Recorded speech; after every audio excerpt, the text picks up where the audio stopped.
परम पूज्य व्यासाय विष्णु रूपाय परम पूज्य महाराज श्री परम पूज्य स्वामी श्री चतुर नारायण जी के सुपुत्र भैया श्री रामांश पारासर जी कथा की पावन गंगा में आप सबको डुबकी लगा रहे हैं।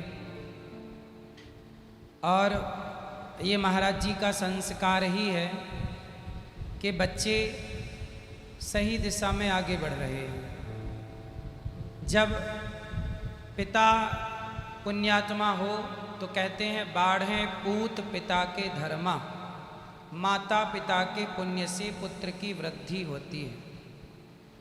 और हमारे भैया श्री रामांश जी बहुत सुंदर आप सबको कथा सुना रहे हैं। जो व्यक्ति भगवान की कथा सुन लेता है, कैसे भी हो बस भगवान की कथा कानों से जानी चाहिए। जब कथा कानों से प्रवेश करती है तो केवल कथा नहीं जाती, कथा के द्वारा भगवान ही प्रवेश करते हैं। प्रविष्टा कर्ण रंध्रेण, भगवान ही कानों से प्रवेश करते हैं। इसलिए कथा हर व्यक्ति को सुनना चाहिए।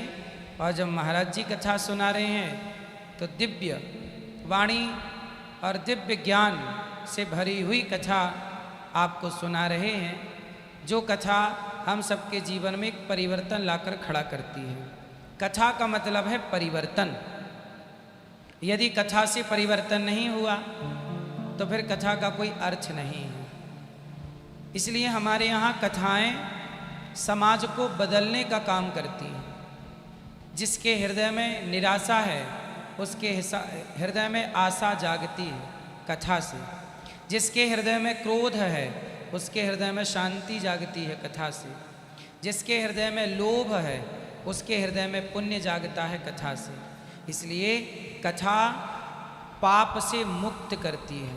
और ऐसी ही कथा हमारे परम पूज्य महाराजा श्री स्वामी श्री रामांश पारासर जी आपको श्रवण करा रहे हैं।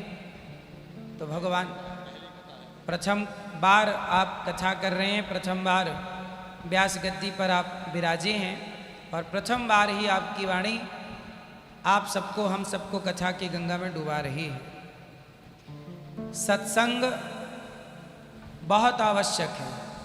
सठ सुधरहि सत्संगति पाई। कैसा भी व्यक्ति हो सत्संग पाकर सुधर जाता है। और पूज्य महाराज जी तो यहाँ तमाम सेवा कर रहे हैं वानप्रस्थ आश्रम के द्वारा, और वो सेवा का फल पुत्र के रूप में है। इसलिए आप सब ऐसी दिव्य कथा को श्रवण करें। और पूज्य महाराज जी जो कार्य कर रहे हैं समाज की सेवा का काम, अब देखो ये काम कर रहे हैं सेवा का, वही काम पुत्र संभालेंगे। तो जैसे एक पिता को एक राजा को योग्य पुत्र चाहिए कि राजगद्दी संभाल सके तरीके से काम कर सके, उसी तरह हर गृहस्थ का धर्म है कि आप अपने पुत्रों को इस तरह से तैयार करें कि वो आपके कार्य को इस तरह संभाले कि जो इज्जत जो सम्मान समाज में आपने पाया है वह पुत्र उसे दिनों दिन बढ़ाए। जो संपत्ति आपने कमाई है उसे वो संभाल के रखे, उसका सदुपयोग करे। ऐसी संतान ना हो कि सब बेच के खा जाए बाप का। तो यही है योग्य लोगों की तलाश। तो आप भी महाराज जी से सीख सकते हैं कि जैसे महाराज जी ने अपने इस वानप्रस्थ आश्रम को संभालने के लिए योग्य पुत्र तैयार कर लिया। जब ये वृंदावन आए थे तब ये बालक ही थे और ये कथा उस समय नहीं करते थे, पर यहाँ रहते रहते महाराज जी ने अपने पुत्र पर पूरा ख्याल रखा और पिता का एक कर्तव्य पूरा किया। ये हर पिता के लिए एक अच्छी बात है कि पुत्रों पर ध्यान दिया जाए। और पुत्र यदि ध्यान ना दोगे आप अपने बच्चों पर तो शराब पीने लग जाएंगे, गांजा पीने लग जाएंगे, गलत चले जाएंगे। पर ध्यान दिया जाएगा तो वो स्वयं भगवान से जुड़कर समाज को भगवान से जोड़ने का काम करने लग जाएंगे, जैसे भैया श्री रामांश जी कर रहे हैं।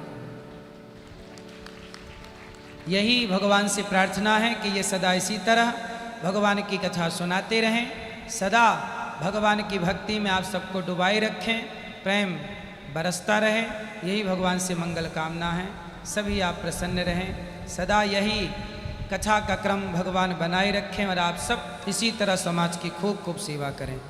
आपके चरणों में दास अनिरुद्ध का कोटि कोटि दंडवत प्रणाम। पूज्य महाराज जी के चरणों की धूली माथे पर ये दास अनिरुद्ध रखे। सबको जय श्रीमन नारायण।